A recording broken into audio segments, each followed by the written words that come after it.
like dieting. You may have a bad day, you may have a bit of a cheat day and eat a pizza, but as long as you get back on track the next day, your work is not wasted.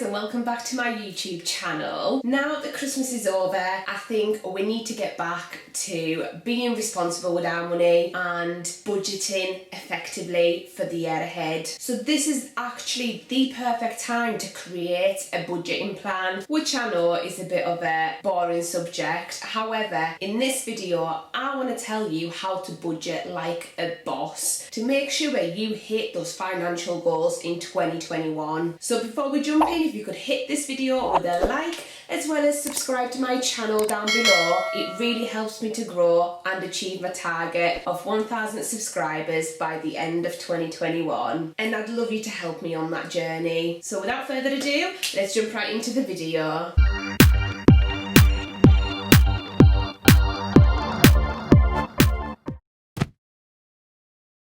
So I'm going to provide you guys with 6 ways of actually budgeting like a boss and making it a lot easier, as I know it can be quite daunting trying to create a budget and actually stick to it. So hopefully by using these 6 tips, you can achieve your goals. Right, so number 1 is to track your expenditure for a full month. Now, why? Why would you track your expenditure for a full month? A lot of people don't actually realise how much they're spending on miscellaneous items. You might be thinking you're only spending like 100 quid here and there, but when it all adds up over the course of a month, you will be shocked at how much you are actually spending. So the best way to assess your current financial position and your current spending habits is to actually actively have a look at it. Have a look at your past few months and just see what you've been spending your money on and where you could potentially make cutbacks. So the best way to track your expenditure for a full month, in my opinion, is number 1, to use your online banking. A lot of online banking systems nowadays actually categorise your spending into different fields, different categories, which actually makes it a little bit easier for you to track what you're spending your money on. The second one is to actually actively keep your receipts. So whether you take photos of them or whether you just keep them in normal paper format, it doesn't matter, as long as you keep them just once again, so at the end of the month you've got something to refer back to, so you know how much you've spent and what on. And the third one is to actually keep a spreadsheet, which I know a lot of you will not like because spreadsheets are boring,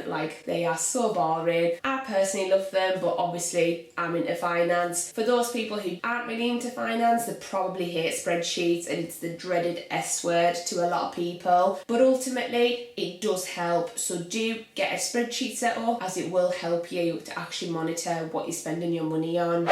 Tip number 2 is to actually keep your bills and your general spending separate, and there are various ways of doing that. One of them, and this is personally what I do, is set up a separate bank account. So have one for your bills that are coming out on a regular monthly basis, such as your house bills, your mobile bills, your car bills, anything like that that's a regular expense. Set up a separate account for all of those, and then have another account for all your general expenditure, such as your shopping, such as you going out, your meals out, stuff like that. Have them separate, just once again, so you can keep a better eye on where your money's going. And the second option, if you're not quite keen on having 2 separate bank accounts, which can often be quite difficult to manage, what what you could do instead is actually use a credit card for all your miscellaneous spending, so for all your general spending. Now, before you jump in and get a credit card, make sure you're responsible about it. Make sure you're sensible with it. So don't just blast all your money on stuff that you wouldn't actually normally buy. Make sure you only use it for the stuff that you would buy anyways with your debit card, and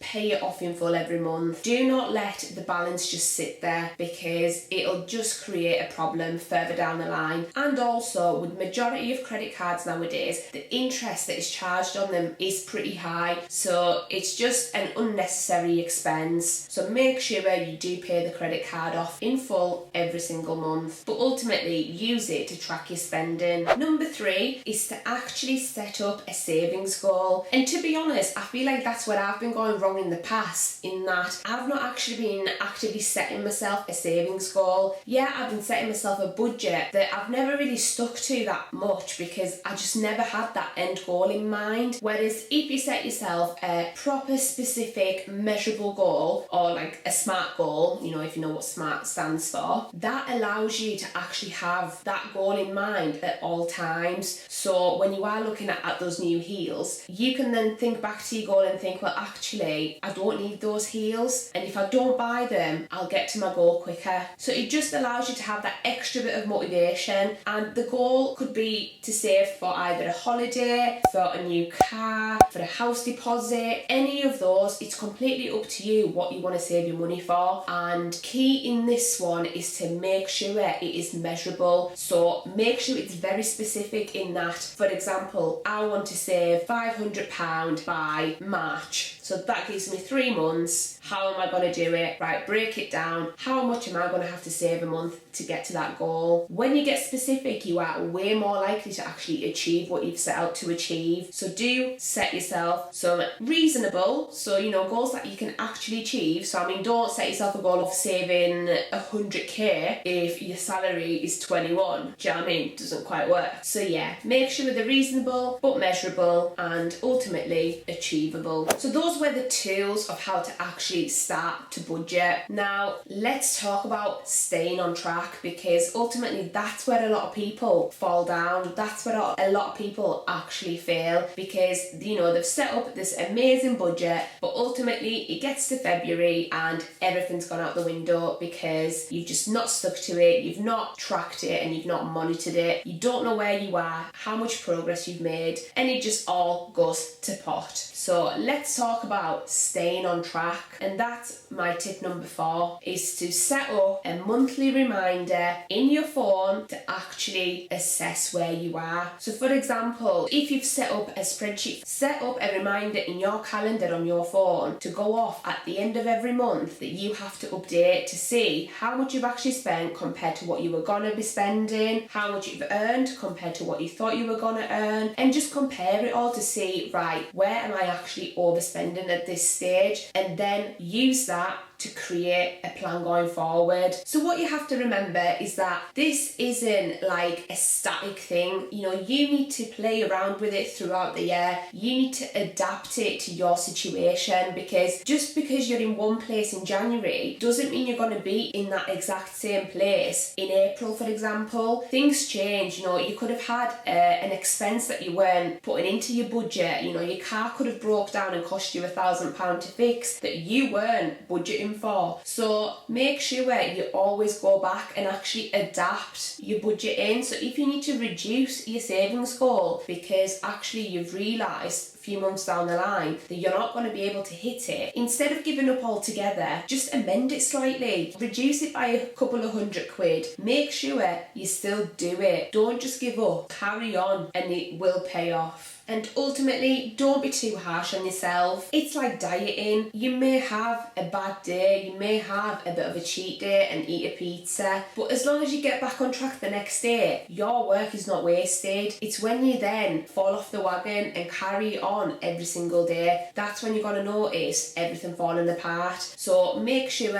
you don't beat yourself up. So my tip number 5 actually follows on nicely from the previous one, because if you assess your progress on a monthly basis, you'll know exactly where you are with your spending. So you'll be able to identify where it is that you're overspending, and then you can actively do things to limit the overspending and the really non-essential expenditure. So as I mentioned before, if you use a credit card for all your other expenditure, so all your shopping and stuff like that, your meals out, your takeaways, you'll be able to have a look at, right, you know, last month I spent £600 in total on all those things. Where did majority of that money go? So if it was takeaways, for example, then you need to have a word with yourself, because spending that much money on takeaways is not healthy for either your body, your mind, anything, especially your pockets. So have a look at that, assess it, and see where you can cut down the expenditure on. And I personally think, and I'm going to do this as well, I'm going to implement using my credit card for all my other expenses. I think seeing, you know, let's say £600 coming out of your bank account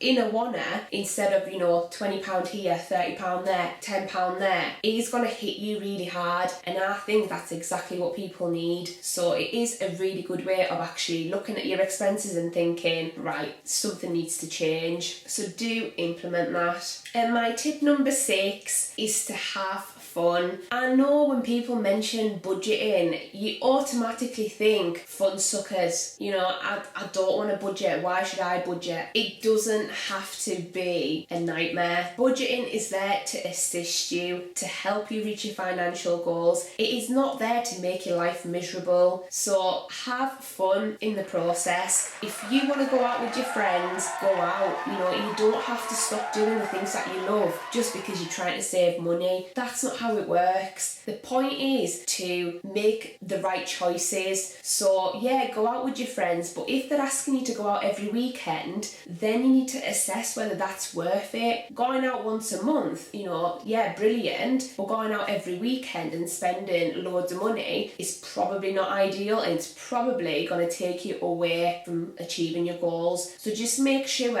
you make the right choices when you are trying to save for a goal, and ultimately make sure you actually make provisions for having fun within your budget. So set aside a bit of money specifically for those nights out or meals out or whatever it may be, especially those that are unplanned. Make sure you have that little bit of a reserve so that when you do get asked to go out, you can do without feeling bad. And that is it for today's video, guys. I really hope you found it useful, and ultimately budgeting is there to help you. It is not there to make your life a misery. Just one thing to point out and to mention is that when you are taking out a credit card, I've not went into the specifics of it within the video because that's a whole topic in itself. However, make sure you try and go for the one with the lowest interest rate, and if you can get one on 0%, that's even better. But do your research before you jump in to getting a credit card, and make sure it is the right thing for you, as you have to be disciplined when having one, and you have to pay it off in full every single month for this to work. So don't treat it as extra money, treat it as your money, because ultimately when you pay it off in full every month, that is exactly what it is. It is still coming out of your pocket